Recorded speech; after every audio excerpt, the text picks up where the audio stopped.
हर गांव में कुछ रहस्य छिपे होते हैं, कुछ ऐसे राज जो वक्त के साथ मिटते नहीं बल्कि और डरावने हो जाते हैं। आज की कहानी उसी तरह के एक स्कूल की है।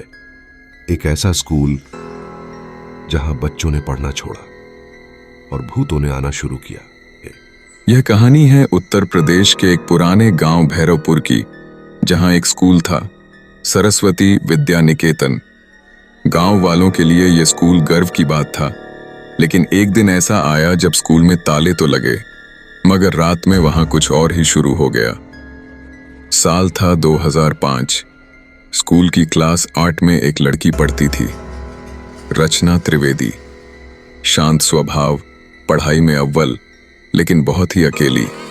उसकी कोई खास दोस्त नहीं थी, लेकिन लाइब्रेरी में घंटों वक्त बिताती थी। कहते हैं रचना को पुरानी किताबों से लगाव था। वो लाइब्रेरी में बैठकर उन किताबों को पढ़ती जिन पर धूल जमी होती थी, जिनकी कहानियां अधूरी थीं। एक दिन रचना घर नहीं लौटी। क्लास खत्म होने के बाद वह स्कूल में ही रह गई थी।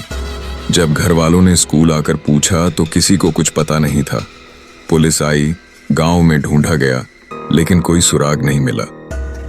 कुछ हफ्तों तक स्कूल फिर से सामान्य चला, लेकिन कुछ टीचर्स और बच्चे कहने लगे कि उन्हें अजीब सी चीजें महसूस होती हैं। एक बच्चे ने कहा, मैडम कोई मेरी कॉपी खींचता है जब मैं बैठता हूँ। दूसरे ने बताया, ब्लैक बोर्ड पर अपने आप कुछ लिखा था, रचना नाम था। टीचर्स ने इसे बच्चों की कल्पना कहा। पर फिर एक रात स्कूल का चौकीदार रघुनाथ भागता हुआ गांव में आया, कांपते हुए, पसीने में भीगा हुआ। उसने कहा, मैंने देखा एक लड़की सफेद स्कूल ड्रेस में लाइब्रेरी में खड़ी थी और मुझे देखकर मुस्कुरा रही थी, लेकिन उसकी आंखों से खून बह रहा था। गांव वाले डरे नहीं, बल्कि उसे पागल समझा। अगले कुछ हफ्तों में स्कूल में अजीब घटनाएं बढ़ने लगीं। 1. सुबह क्लासरूम में फर्नीचर उल्टा पड़ा होता था। 2. लाइब्रेरी की किताबें खुद ब खुद फर्श पर बिखर जाती थीं। 3. सीढ़ियों से गिरने की आवाज आती थी, लेकिन वहां कोई नहीं होता। रचना की गुमशुदगी को अब 1 साल हो चुका था। स्कूल की प्रिंसिपल मधु सक्सेना बहुत सख्त महिला थीं। उन्होंने अफवाहों पर ध्यान न देते हुए स्कूल को फिर से सजाने का निर्णय लिया। मरम्मत का काम शुरू हुआ। जब लाइब्रेरी की एक दीवार तोड़ी जा रही थी, तभी मजदूरों ने एक अजीब सी बदबू महसूस की। दीवार की ईंटें हटाते हटाते एक जगह से कंकाल जैसा कुछ दिखाई देने लगा। पूरा काम रोक दिया गया। दीवार के पीछे बंद एक छोटी सी जगह में मिला एक लड़कियों की यूनिफॉर्म में सड़ा गला कंकाल और एक डायरी पर लिखा था, रचना त्रिवेदी, कक्षा 8।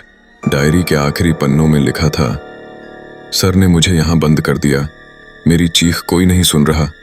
मुझे बहुत डर लग रहा है। मुझे माफ कर दो मां। पूरे स्कूल में सन्नाटा छा गया। जांच हुई। पता चला उस समय के एक टीचर शैलेश सर पर पहले भी दुर्व्यवहार के आरोप लगे थे, लेकिन सबने नजरअंदाज कर दिया था। शैलेश सर स्कूल छोड़कर कहीं भाग चुके थे और आज तक नहीं मिले। स्कूल को तुरंत बंद कर दिया गया, लेकिन लोगों का कहना है वो आत्मा अभी भी वहीं है। हर अमावस्या की रात लाइब्रेरी की लाइट अपने आप जलती है और खिड़की से एक लड़की दिखती है जो लगातार ब्लैक बोर्ड पर एक ही बात लिख रही होती है, मैं वापस आ गई हूं, अब कोई और नहीं बचेगा। कुछ लोगों ने फोन में रिकॉर्ड करने की कोशिश की, लेकिन उनके कैमरे काम नहीं करते। एक बार एक यूट्यूबर ने वहां रात बिताने की कोशिश की। सुबह सिर्फ उसका कैमरा मिला, पूरी तरह टूट चुका, और उस कैमरे में आखिरी रिकॉर्डिंग थी एक लड़की की फुसफुसाती आवाज, तुम भी यहीं रुक जाओ। आज भी वो स्कूल वैसे ही खड़ा है, खिड़कियां टूटी हुई, दरवाजे जर्जर, लेकिन अंदर कोई अकेले जाने की हिम्मत नहीं करता, क्योंकि जो भी गया वापस कभी नहीं आया। अगर आपको ये कहानी पसंद आई तो सब्सक्राइब करें। अगली बार मिलते हैं एक और डरावनी कहानी के साथ, जहां सिर्फ सन्नाटा नहीं बोलता, चीखें भी गूंजती हैं।